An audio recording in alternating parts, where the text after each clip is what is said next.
توهین آشکار حجت الاسلام احمدی اصفهانی به پیامبر گرامی اسلام صلی الله علیه و آله و سلم.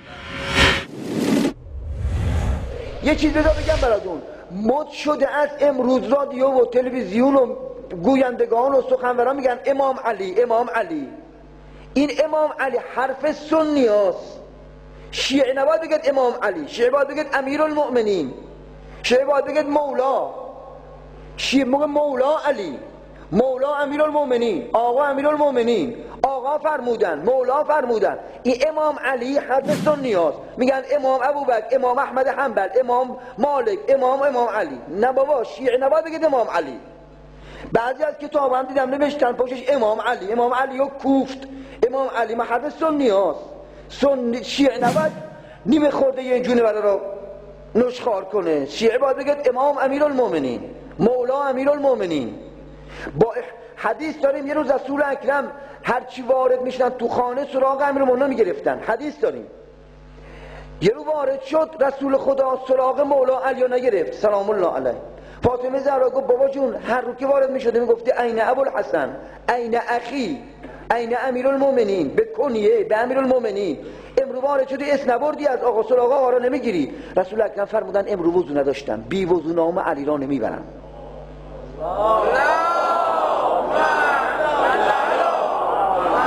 آل محمد و عجل فرجهم.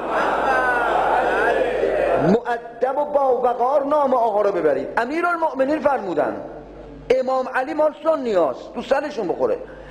عرضمت بر این که شیعه اینجوری با وقار، مؤدب، سنگین، متین امام فرمودن، مولا فرمودن، امیر فرمودن. قشنگ، خیلی با وقار و سنگین و قشنگ.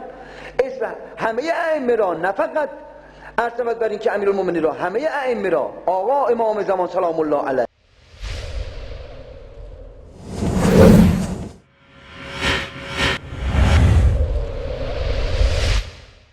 ملاحظه فرمودید که این جناب معمم اولا آشکارا به رسول مکرم صلی الله علیه و آله و سلم توهین می کند که گویا ایشان نام علی را بی وضو بر زبان نمی آوردند. آیا این اهانت و کسر شأن برای پیامبر معصوم صلی الله علیه و آله و سلم نیست که نام یک فردی از افراد امت خود را بی وضو بر زبان نیاورد؟ در حالی که خواندن قرآن کریم بدون وضو جایز است، یعنی بر زبان آوردن نام و کلام الله بدون وضو جایز است، اما بر زبان آوردن نام علی بدون وضو جایز نیست. ثانیاً درباره علی مرتضی رضی الله تعالی عنه دچار غلو و افراط می‌گردد و این غلو و افراط نسبت به اهل بیت بزرگوار علیهم السلام متاسفانه عقیده اکثر مدعیان تشیع است و با کمال شگفتی و تأسف نام این غلو و افراطگری هم مذهب اهل بیت و اسلام ناب است، در حالی که الله متعال از غلو و افراط نهی می‌فرماید. يا أهل الكتاب لا تغلوا في دينكم ولا تقولوا على الله إلا الحق. ای اهل کتاب، در دینتان غلو و زیاده روی نکنید و نسبت به پروردگار جز سخن حق نگویید. در ضمن بد نیست این جناب حجت الاسلام کمی هم کتب خود را مطالعه کند. فتوای علمای بزرگ شیعه این است که برای شخصی که غسل جنابت نکرده جایز است که هرچه خواست قرآن بخواند، به دلیل اجماع فرقه شیعه اثناعشری و آیه کریمه و حدیث که پیامبر گرامی صلی الله علیه و آله و سلم را هیچ چیزی جز جنابت از تلاوت قرآن باز نمی داشت.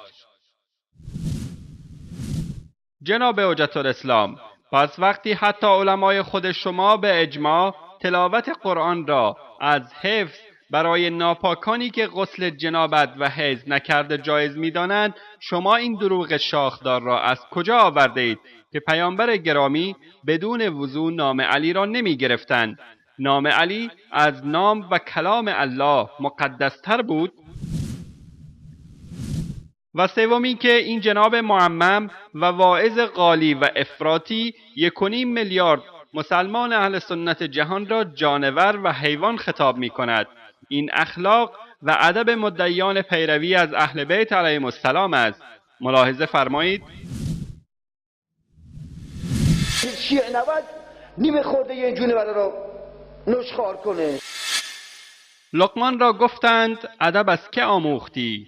گفت از بی‌ادبان که هرچه از ایشان در نظرم ناپسند آمد از فعل آن پرهیز کردم. خدا به شما فکر بده، عقل بده، کم وجدان بده. خدا به شما فکر بده، عقل بده، کم وجدان بده.